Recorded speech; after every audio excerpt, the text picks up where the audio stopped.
Hey everyone, welcome back to another video. In this video, we're going to talk about how you can use the Omny card on your iPhone and just use it on the New York subway or any other transport service that you need this card for. This is what the Omny card looks like. It's used for subway travels in New York particularly, and you just scan it on the reader and it'll allow you to travel and get into transport.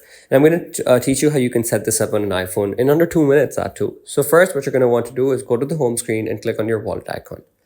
When you're in your wallet icon, you're going to click on this plus sign. That's going to load up. Once it opens up, you're going to get an option to add in another card. And the way that you add an Omny card is basically that you will have details present on your Omny card.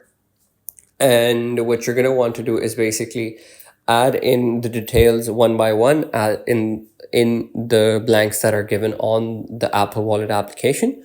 Once you've done that and you've clicked on accept, it's going to load up your card. Your card's going to appear here, and whenever you want to cross or use your Omny card, you can just open the wallet application, make sure NFC is enabled on your iPhone, and scan or bring your iPhone closer to the card reader and it will start to work. So you won't have to carry the actual physical card anymore, and you can just go ahead and use your iPhone for any sort of Omny card travels. So yeah, that's about it everybody. I hope this video was helpful. If you need any more clarification, please feel free to comment